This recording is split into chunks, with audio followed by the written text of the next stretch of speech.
yes to everything.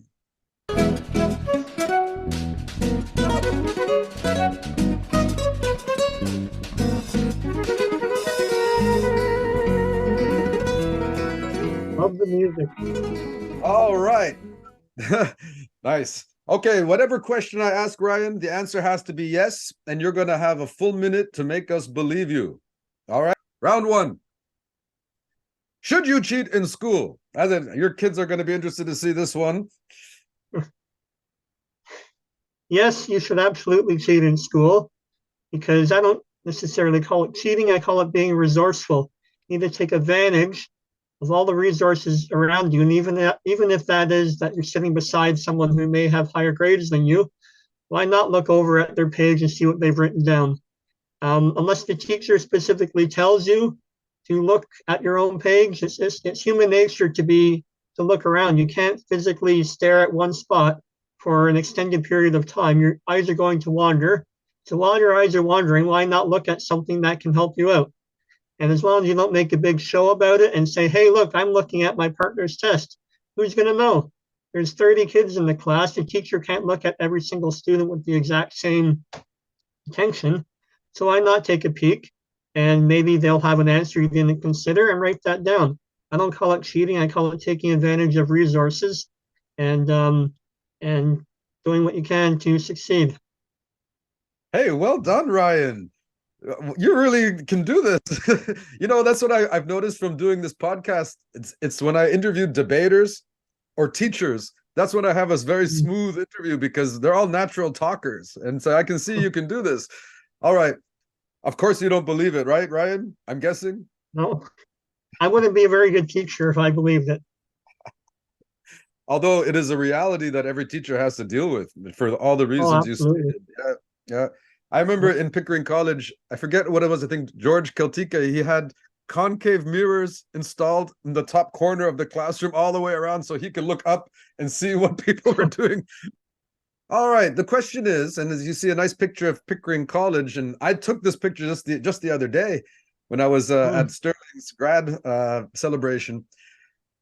Should all students who can afford it attend boarding schools? And you know what's special about boarding schools is, first of all, they're a private school. So you're going to get that private school education, which you know a lot about. And then also boarding means you're staying there overnight and you're spending most of your time at the school and visiting your family during the holidays and on occasion. Yes, all students who can afford it should go to boarding school because, as opposed to public schools where you go for 6 hours of a day and then you come back home, you don't get that uh, independence, that practice being independent, and practice socializing after school hours with your peers. Um, School can only teach you so much in 6 hours. It's those life skills, those socializing skills that you learn in the mornings when you are, trying to get yourself together and there's other students also in the same boat and you have to try and get along together after school when you're tired and you just want to go in your room and go to sleep or have someone cook your meals. These independent skills that are fostered in a boarding school are ones that you're going to carry with you throughout life. And eventually you will have to face this. And why not have some time practicing while you're at school to prepare for life after school? All right, and well done. Nice job. Yeah, one thing I noticed about I used to always envy the kids who were staying there. It seemed like they had such a good bond with each other, and just seemed Mhm. like the fun was about to begin every time the bell rang. You know what I mean? That they're about to hang out in this Yep. beautiful campus, get fed amazing meals, and just have some downtime with each other. I mean, what kid wouldn't want that? Um, but one thing I did notice at Pickering was a lot of the kids, because I taught ESL there, and I had a lot of Asian Mhm. kids in my classrooms, and they said a lot of the boarding kids were actually put there by their grandparents. And so what turns out, a lot of these kids were in a situation where their parents had them when they were very, very young, and they weren't yet ready Mhm. to raise them and take care of them. So they got passed to their grandparents, and the grandparents who were old and weren't capable of raising kids, but they had some money, passed them to the boarding school. Some of the boarders. they didn't have a typical family that you would expect. I think people need to realize that just because you have a lot of money or you come from a family with a lot of money doesn't always mean you have a stable upbringing or perfect family. These kids deserve just as much care as anyone else. Yeah, exactly right. Okay, round three. Um, right. The third one is what we call the tough one. Are you ready? Let's see.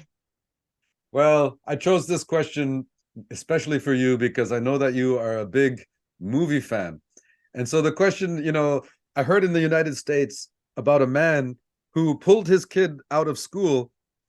I think it was legal, like he would, instead of going to university or college, he made a deal with his son that if you spend the time that you would have spent in university watching movies with me and talking about them, then you don't have to go to university because we're going to give you a movie education.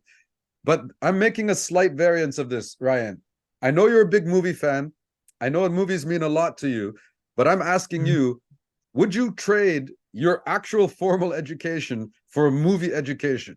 Which means instead of going to school, let's imagine it was your kid, right? If you had a child, do you think your child would have a chance at success in life if they simply watched movies instead of going to school and talked about them with you afterwards? Yes, I would absolutely trade my formal education for movie education because movies um, engage me far more than a lot of times what I would be learning in class, sitting around reading a textbook or looking at a projector screen. Movies engage my emotions and a lot of important lessons that I still carry with me about persevering over adversity, about not giving into peer pressure. I learned from movies like Rocky about appreciating your lot in life and celebrating all the good qualities that you have. I learned from movies like It's a Wonderful Life. Understanding that although you may be different, you can still succeed, and it's the other people around you who may be bringing you down. I learned from Forrest Gump and being open to things. So absolutely, because I'm more engaged in what I'm learning and be more interested and more willing to learn than formal education. And do you actually believe that, Ryan? If it was an option, would you take it? No, No. I was well. No, you can't replace the formal education. However, I think movies do have great value in education if they're used correctly and if the teacher is able to debrief them, asking the right questions and focusing on specific aspects of movies. They can be a great learning tool. Yeah, agreed, agreed. Especially the movies these days, right? Because the movies are so highly produced and they're so full of Yes. amazing writing, acting, stories. Like I think movies have replaced books in honesty about in terms of delivering stories to our youngsters. It used to be we read books Mm. to get the stories to gain that perspective, but now we get it through movies, and movies have Well, drastically improved since the time I was a kid. just quickly, just think of history. Recently, I saw the movie Oppenheimer, Yeah, which I thought was fascinating. And I was far more engaged watching that movie than I would have been reading a book about it. Because yeah, the movie you're able to take a lot of those complex issues and